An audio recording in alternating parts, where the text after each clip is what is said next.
Internet, good afternoon. Something that's been on my mind a little bit is this Child Safety Act that the UK government are implementing. It became very apparent to me as soon as I saw that it was nothing about protecting children, and it was about protecting, in inverted commas, the control of the state through not allowing independent conversation. If you look at the United States, basically, I know obviously it's much more nuanced, but basically Donald Trump won that election, and obviously there's been huge changes. The people that have the money behind Donald Trump are now in control, and there's been huge changes. Where Joe Rogan basically won that election and changed the whole world, and that independent media is what they're trying to shut down. It's not about children's safety at all, it's shutting down voices. So I was trying to try and keep this to a minute, but I'm conscious I've just gone over. But the independent media, the independent conversation, the voices of the people that have a growing consciousness of the fact that maybe the whole time there's been things behind the scenes that we haven't been told about, we haven't been privy to, but have very much been tangible and there. I would suggest that zooming out and trying to take an objective look at each individual situation as it happens might be most prudent for everyone moving forward in a beneficial way. And I just want to stress, like, the independent conversation in the United States through independent media was basically the reason why they all got together, they all rallied, in inverted commas, this is what our government will be saying. They all people that control our government will be saying, they all rallied together online, and they lost control of that part of the world, the rich people behind that political stance or whatever. They lost control because of independent conversation. The Child Protection Act that's set out to protect children is just a front, and it's one of many fronts that we see. But I urge you to try and be open-minded and try and be unemotional and objective, and again zoom out of what's happening and try and look at it like through more of a lens of distrust, in a sense of look where the situation is right now, look what we've tried to get to this point, and then analyze it off the back of what's happened in the United States. Russell Brand is very dramatic in what he says, and it's probably too much, but there is some legitimacy in it. So please try and do that, because then ultimately, because there is an awakening consciousness of this stuff, because there is people that are opening their eyes and understanding that the governments don't necessarily have our best interests at heart, and there's not a shadow government, an Illuminati, a controlling families, whatever you want to call it. Because it's very easy just to say, oh, the Illuminati, and then throw it in with a load of conspiracy theories. But the thing for me was, I saw 9/11, and if you put 9/11, a video of 9/11, next to a video of a controlled explosion, if you have any strong opinions against what I'm saying now, do that.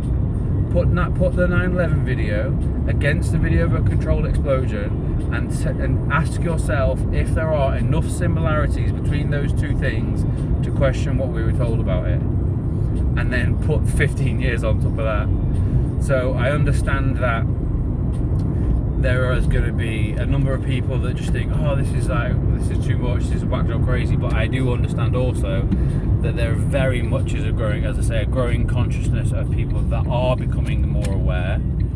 And the more people that are aware, and the more people that are talking about it, and the more people that have their heads screwed on, and in this space of distrust of the powers that are controlling us, the more chance we have of building a better future. And I say that because if you look at the Tommy Robinson situation, he has been, but this is how I got onto this stuff, right? I thought it was very important for me to see all of the information and then make my own mind up about it. Okay, so I've been watching the news, or I don't really watch the news anymore, but I've been keeping up to date with the political stuff, for example.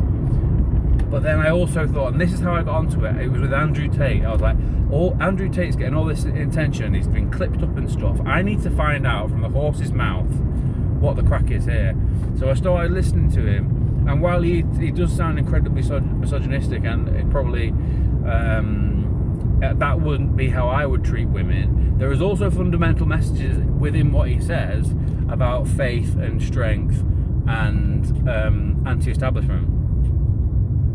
But he ruins it all because he does the Jake Paul thing of being a troll.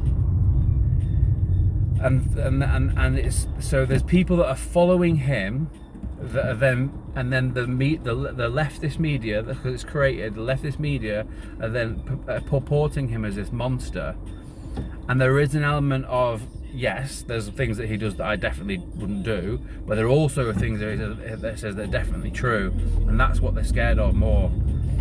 So they're painting him out to be this horrible guy, which he may not treat women very well, but at the same time there is loads of stuff that he's saying that is anti-establishment, anti-matrix, anti-Illuminati, whatever you want to call it. It's anti that stuff. And the same thing with Tommy Robinson.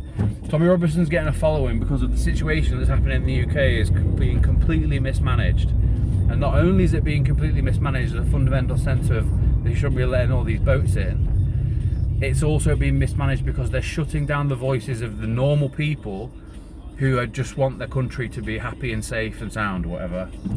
But at the same time, because Tommy Robinson holds some very strong views about Islam, because he's emotional about, he's seen the bad end of Muslim extremism in the UK. It's not Muslims that's the problem, it's the extremism bit.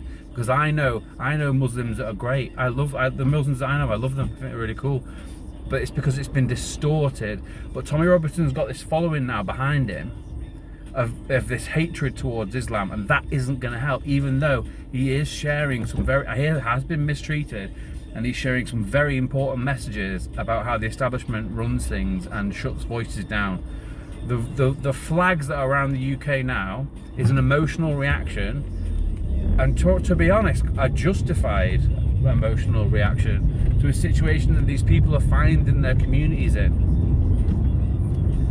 I'm suggesting that some of the things that Andrew Tate, some of the things that Tommy Robinson talk about are very, very, very on point, but they also have lots of destructive things, destructive ideologies that I know are more destructive than they are helpful, and it ruins the message of the people for the people, which ultimately, if you're anti-establishment, if you're anti-control, if you're anti being messed around and manipulated and evil, almost evil forces, watch out kid, you are not old enough to have a vape, mate.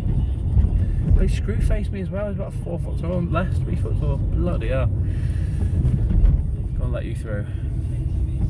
Just picking my car up. But yeah, I think the reason why I'm feeling more confident to be more outspoken about it is because I do feel that there is a massive, massive problem. Obviously, it's very clear to see there's a massive problem. And I know that it's being mismanaged.